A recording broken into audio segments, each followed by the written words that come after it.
ZEE5 ಇರುವಾಗ ನೀವು ನಿಮ್ಮ ನೆಚ್ಚಿನ ಶೋಗಳನ್ನ ಎಂದಿಗೂ ಮಿಸ್ ಮಾಡಿಕೊಳ್ಳುವುದಿಲ್ಲ. ಅದು ಸಂಪೂರ್ಣ ಉಚಿತವಾಗಿ. ನಮ್ಮೆಲ್ಲರ ನಗುವಿನ ಪರಮಾತ್ಮ ಅಪ್ಪು ಸರ್ ಅವರ ಬ್ಲಾಕ್ ಬಾಸ್ಟರ್ ಹಿಟ್ ಅಲ್ಲಿ ಒಂದಾದಂತ ಮೂವಿ ಅಪ್ಪು ಚಿತ್ರ.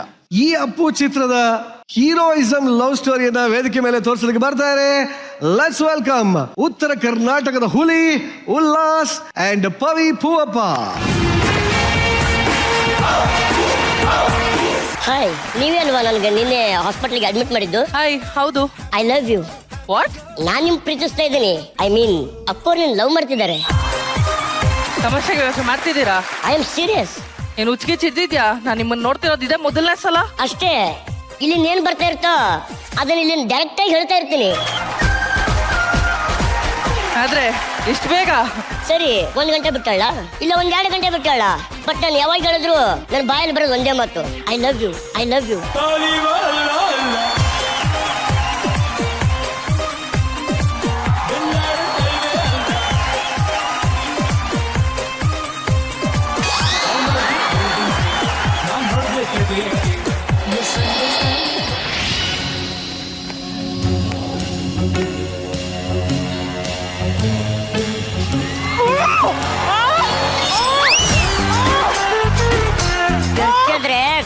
ಕೊಯ್ದಾಕ್ಬಿಡ್ತೀನಿ. ಒಂದು ಮಾತು ಆಚೆಗೆ ಬರಬಾರ್ದು. ಹೇಳೆ, ಎದ್ದಳೆ. ಏನೇ ನಿಮ್ಮ ಅಪ್ಪಗೆ ಹೇಳಿ ನನ್ ಹೊಡಿಸ್ತೀಯಾ? ನೀನ್ ಹೊಡಿಸ್ಬಿಟ್ರೆ ನಾನು ನಿನ್ ಲವ್ ಮಾಡೋದ್ ಬಿಟ್ಬಿಡ್ತೀನ? ಅಲ್ಲ, ಅಪ್ಪು ಅಂದ್ರೆ ಏನಂತ ತಿಳ್ಕೊಂಡಿದ್ಯಾ? ನಾನು ನಿನ್ನ ಅನ್ನ ಚಂದ ನೋಡಿ ಪ್ರೀತಿ ಮಾಡಿಲ್ವೇ? ನಿನ್ ನೋಡಕ್ ಮುಂಚೆನೆ ಲವ್ ಮಾಡಿದ್ದು. That is Appu. I love you. ತಗೋ ತಿನ್ನು. ಯಾಕೆ? Happy birthday. ಅದಕ್ಕೆ ತಾನೇ ನಾನು ಬಂದಿರೋದು. ತಿನ್ನು.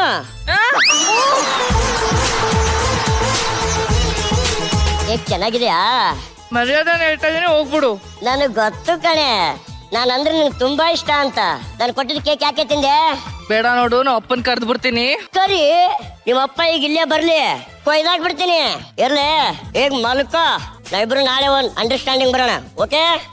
ಮಲ್ಕ ಮಕ್ಕಳೇ.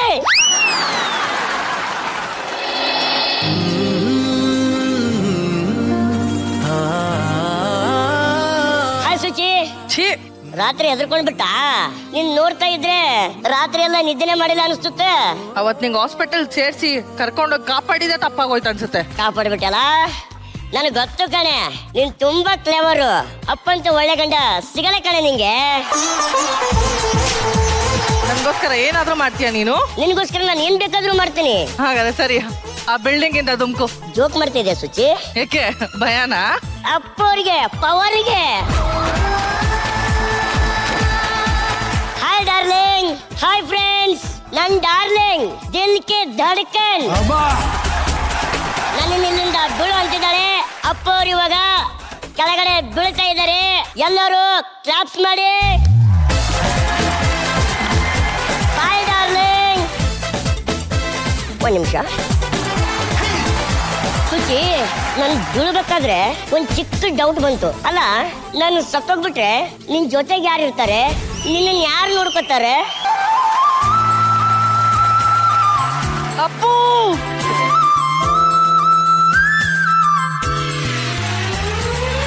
ಎಲ್ಲಿಂದ ಆರಂಭವೋ, ಎಲ್ಲಿಂದ ಆನಂದವೋ. ಒಳ ಕ್ಯೂಟ್ ಪರ್ಫಾರ್ಮೆನ್ಸ್ ಅಂತ ಹೇಳ್ಬೇಕು ಇದಕ್ಕೆ. ಬಟ್ ನಿಜವಾಗ್ಲೂ ಅಪ್ಪು ಅಂದ್ರೇನೆ ಪವರ್ ಸ್ಟಾರ್. ಎಲ್ಲಿಂದ ಆರಂಭವೋ. ಅಪ್ಪು ಸರ್ ಮೂವಿನ ಯಾಕೆ ಆಯ್ಕೆ ಮಾಡ್ಕೊಂಡಿದ್ದು? ನಾನು ಅಪ್ಪು ಸರ್ ಫ್ಯಾನ್ ಆಗಿರೋದ್ರಿಂದ ಅವರು ತುಂಬಾ ಇಷ್ಟಪಡ್ತೀನಿ. ಎಷ್ಟೇ ಫ್ಯಾನು, ದೊಡ್ಡ ಫ್ಯಾನ್ ಅದಕ್ಕಿಂತ ನಾನು ಚಿಕ್ಕವನಲ್ಲ, ಚಿಕ್ಕ ಫ್ಯಾನ್ ಆಗಿರ್ತೀನಿ. ಅಪ್ಪು ಸರ್ ಕ್ಯಾರೆಕ್ಟರ್ ಇಲ್ಲ ಸರ್, ಅಂದ್ರೆ ಒಂದು ಹೈ ಪಿಚ್ ಇರಲ್ಲ, ಒಂದು ಲೋ ಪಿಚ್ ಇರಲ್ಲ, ನಾರ್ಮಲ್ ಆಗಿರುತ್ತೆ ಅವ್ರದ್ದು ಕ್ಯಾರೆಕ್ಟರ್. ಹಿಡಿಬೇಕಂದ್ರೆ ತುಂಬಾ ಕಷ್ಟ. ಅದು ದೇವ್ರದ್ದು ಮೊದಲೇ ದೇವ್ರ ಕ್ಯಾರೆಕ್ಟರ್ ಹಿಡಿಬೇಕಲ್ಲ ಸರ್, ತುಂಬಾ ಭಯ ಆಗ್ತಿತ್ತು. ನೋಡಿ, ಪರಮಾತ್ಮ ಹಿಂದೆನೆ ಬಂದ್ಬಿಟ್ರು. ಎಂತ ಮುಗ್ಧವಾದ ನಗು, ಆ ಕಣ್ಣಲ್ಲಿ ಎಷ್ಟು ಪ್ರೀತಿ ಇದೆ, ಆ ರಾಜ ಕಳೆ ಮುಖದಲ್ಲಿ ಎದ್ದು ಕಾಣ್ತಾ ಇದೆ. ಅಂತ ಪರಮಾತ್ಮ ನಮ್ಮ ಅಪ್ಪು ಸರ್ ಈ ಮಾರ್ಚ್ 17ಕ್ಕೆ 50 ವರ್ಷ ತುಂಬುತ್ತೆ ಅಪ್ಪು ಸರ್ಗೆ.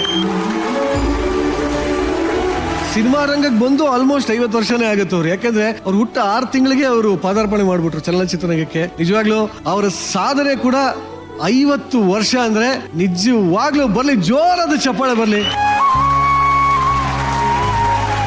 ಒಂದಷ್ಟು wishes. Happy birthday to you Appu sir. ಪ್ರತಿಯೊಬ್ರು ನಗುಲು ಅವ್ರನ್ನ ಇಷ್ಟಪಡುವಂಥ ನಗು ಆ ಹೃದಯದಲ್ಲಿ ನಾವು ಅವ್ರನ್ನ ನೋಡ್ತೀವಿ. ಏನು ಮಾತಾಡಲಿ, ತುಂಬ ಮಹಾನ್ ಕಲಾವಿದ, ದೊಡ್ಡ ವ್ಯಕ್ತಿತ್ವ ಇರುವಂಥ ವ್ಯಕ್ತಿ ರಾಜ್ಕುಮಾರ. ಎಲ್ಲ ಕಡೆ ಹೋದಾಗ ಎಲ್ಲ ಒಂದು ಅಂಗಡಿಗಳಲ್ಲಿ ಅವರ ಫೋಟೋಸ್ ಇರುತ್ತೆ, ದೇವರ ಒಂದು ಫೋಟೋ ಪಕ್ಕದಲ್ಲಿ. ಅವ್ರು ನಮ್ಮನ್ನು ಬಿಟ್ಟು ಹೋಗಿದ್ದಾರೆ ಅಂತ ಅನಿಸ್ತಾನೆ ಇಲ್ಲ. ಆ್ಯಂಡ್ ಆ ನಗು ಓ ಗಾಡ್, ಲವ್ ಯು. ನಿಮ್ಮ 50ನೇ ವರ್ಷದ ಹುಟ್ಟು ಹಬ್ಬಕ್ಕೆ ನಮ್ಗೆಲ್ಲರ ಕಡೆಯಿಂದ ಈ ಒಂದು ಟ್ರಿಬ್ಯೂಟ್ ನಿಮಗೆ.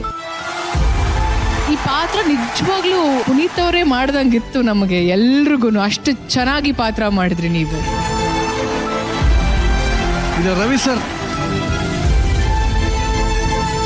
ಮನಸ್ಸು ತುಂಬ ಭಾರ ಆಗೋಯ್ತು. ಏನು ಅಪ್ಪು ಅಲ್ಲಿ ಒಂದು ಬರೆಯೋಕ್ಕಾಗ್ದಿರೋದು ಅಂದರೆ ಆ ಮಗುತನ ಮತ್ತು ನಗು ಕೊನೆಯವರೆಗೂ ಅದು ಉಳಿಸ್ಕೊಂಡೇ ಇದ್ರು ಅವರು. ಈಗಲೂ ಅದೇ ಕಾಣಿಸ್ತಿರೋದು ನಮಗೆಲ್ಲ. ಆಮೇಲೆ ನಾನು ಅದೃಷ್ಟ ಮಾಡಿದ್ದೇನು ಅಂದರೆ 80% ಆಫ್ ದ ಫಿಲಿಮ್ಸ್ ನಾನೇ ಕ್ಯಾಮ್ರಾ ಸ್ವಿಚ್ ಆನ್ ಮಾಡಿರೋದು ಅವ್ರಿಗೆ. ಫಸ್ಟ್ ಫಿಲಿಮಿಂದ ಅಪ್ಪು ಅನ್ನೋ ಸಿನಿಮಾಯಿಂದ ನಾನೇ ಸ್ವಿಚ್ ಆನ್ ಮಾಡಿರೋದು.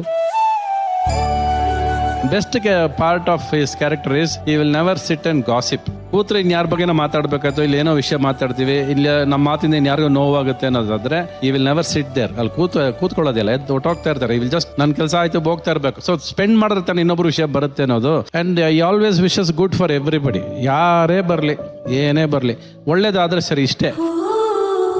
ನನಗೆ ಸಿನಿಮಾ ಆರ್ಟಿಸ್ಟ್ಗಳಲ್ಲಿ ಇಬ್ಬರೇ ಗಿಫ್ಟ್ ಕೊಟ್ಟಿದ್ದು ನನಗೆ. ಒಂದು ಫಸ್ಟ್ ಅಪ್ಪು ಕೊಟ್ಟಿದ್ದು ಒಂದು ಬ್ಯಾಗ್, ಅದೇ ಲಂಡನ್ ಎಲ್ಲ ಅಬ್ರಾಡ್ಗೆ ಹೋಗಿದ್ದಾಗ ಬಂದು ಒಂದು ಬ್ಯಾಗ್ ತಂದು ಕೊಟ್ರು ನನಗೆ. ಅದಾದ್ಮೇಲೆ ದರ್ಶನ್ ಒಂದು ಐಪ್ಯಾಡ್ ಕೊಟ್ಟಿದ್ದು ನನಗೆ. ಇವರು ತೀರ್ಕೊಳ್ಳೋ ದಿವಸ ಇದೆಯಲ್ಲ, ಅವತ್ತು ಕೂಡ ನಾನು ಪಕ್ಕದಲ್ಲೇ ಇದ್ದೀನಿ. ಆಕ್ಚುಲ್ ಆಗಿ ಅಂದ್ರೆ ನಾನು ಚಾಮುಂಡೇಶ್ವರಿ ಸ್ಟುಡಿಯೋದಲ್ಲಿ ಡಬ್ಬಿಂಗ್ ಅಲ್ಲಿ ಇದ್ದೀನಿ. ನಾನು ಡಬ್ಬಿಂಗ್ ಥಿಯೇಟರ್ ಅಲ್ಲಿ I am not able to dub the film. Dub ಮಾಡಕ್ಕೆ ಮನಸ್ಸೇ ಇಲ್ಲ, ಬಂದು ಆಚೆ ಕೂತ್ಬಿಟ್ಟಿದ್ದೀನಿ. ಆಮೇಲೆ ಕೊನೆಗೆ ಡಬ್ಬಿಂಗ್ ಬೇಡ ಅಂತ ಹೇಳಿ ಆ ವಿಕ್ರಮ್ ಹಾಸ್ಪಿಟಲ್ ಮುಂದೆನೆ ಹೊರಡ್ತೀನಿ. ನಾನು ಹೊರಟು ಆ ಸಿಗ್ನಲ್ ಹತ್ರ ಹೋಗೋ ಅಷ್ಟರಲ್ಲಿ ಫೋನ್ ಕಾಲ್ ಬರುತ್ತೆ. ಸೊ ವಿತಿನ್ ಸೆಕೆಂಡ್ಸ್ ನಾನು ಒಳಗೆ ಆಗ್ತೀನಿ. ನಾನೇ ಫಸ್ಟ್ ಒಳಗೆ ಹೋಗಿದ್ದೆ. ಆಕ್ಚುಲಿ ಅವ್ರ ಫ್ಯಾಮಿಲಿ ಮೆಂಬರ್ಸ್ ಬಿಟ್ರೆ ನೆಕ್ಸ್ಟ್ ಒಳಗೆ ಹೋಗಿದ್ದೆ ನಾನೇ. ಒಂದು ಸೆಕೆಂಡ್ಗೆ ಏನೂ ಅರ್ಥ ಆಗ್ಲಿಲ್ಲ. ಅಲ್ಲಿ ದೇವ್ರ ಮೇಲೆ ಏನಾದ್ರೂ ಸಿಟ್ಟು ಬಂದಿದ್ರೆ ಅದು ಅವತ್ತೇ ಸಿಟ್ಟು ಬಂದಿರೋದು. ಕೋಪ ಅಂತ ಏನಾದ್ರು ದೇವ್ರ ಮೇಲೆ ಬಂದಿದ್ರೆ ನಮಗೆ ಅದು ಅವತ್ತೇ ಕೋಪ ಬಂದಿರೋದು. ಇನ್ನೆಂತ ದೇವ್ರು ನಂಬದ್ ಬಿಡಯ ಆಯ್ತು ಅನ್ನೋ ಥರ. ಅಂದ್ರೆ ಈ ಮಗುನ್ ಕಿತ್ಕೊಳ್ಳೋಂಥದ್ದು ಏನಿತ್ತು, ಈ ಒಳ್ಳೆತನ ಕಿತ್ಕೊಳ್ಳೋದು ಅಂತ ಏನು ಇತ್ತು ಅನ್ನೋದು, ಆ ನೋವು ಇವತ್ತವರೆಗೂ ಎಲ್ಲರ ಮುಖದಲ್ಲೂ ಹಂಗೆ ಇದೆ. ಇನ್ನೂ ಆ ನೋವು ಮರೆಯೋಕ್ಕಾಗ್ತಿಲ್ಲ ಯಾರ ಕೈಲೂ. ಆ ನೋವು ಹಂಗೆ ಕಾಡುತ್ತೆ ಇವತ್ತಿಗೂ. ಆ ಮುಖ, ಆ ನಗು ನೋಡ್ತಿದ್ದಂಗೆ ಮನಸ್ಸು ಹಿಂಡುತ್ತೆ ನಮಗೆ ಇವತ್ತು ಕೂಡ. ನಮ್ಮ ಹೃದಯ ಬಡಿತಾ ಇರೋವರೆಗೂ, ನಾವು ಅಪ್ಪಿಗೆ ಇರೋವರೆಗೂ Appu will always live in our arts with that smile and laughter. ಯಾವತ್ತೂ ಅದನ್ನ ಉಳಿಸ್ಕೊಳ್ಳಿ ಅಂತಾನೆ ನಾನು ಹೇಳೋದು. ಅಪ್ಪು ಸರ್ ಬಗ್ಗೆ ಎಷ್ಟು ಮಾತಾಡಿದ್ರು ಕಮ್ಮಿನೇ. ಈ ಒಂದು ಶೋ ನಡೀತಾ ಇರೋದು ಜಿ ಕನ್ನಡದ ಬಹಳಷ್ಟು ಶೋಗಳು ನಡೆಯೋದು ಇದೇ ಅಬ್ಬಯ್ಯ ನಾಯ್ಡು ಸ್ಟುಡಿಯೋನಲ್ಲಿ. ಜಿ ಕನ್ನಡದವರು, ಇಲ್ಲಿನ ಸಿಬ್ಬಂದಿಗಳು, ಇಲ್ಲಿನ ಕ್ಯಾಮ್ರಾಮನ್ ಅವರು, ಇವರು ಡೈರೆಕ್ಷನ್ ಟೀಮ್ ಅವರು ಎಲ್ಲ ಸೇರಿ ಇಲ್ಲೇ ಆಚೆ ಕಡೆ ಒಂದು ಅಪ್ಪು ಸರ್ ಅವರ ಸ್ಟ್ಯಾಚ್ಯೂನ ಪ್ರತಿಮೆಯನ್ನ ಪ್ರತಿಷ್ಠಾಪನೆ ಮಾಡಿದ್ದಾರೆ. ZEE5 ಆಪ್ ಡೌನ್ಲೋಡ್ ಮಾಡಿ ಎಲ್ಲಾ ಸಂಚಿಕೆಗಳನ್ನು ಸಂಪೂರ್ಣ ಉಚಿತವಾಗಿ ನೋಡಿ.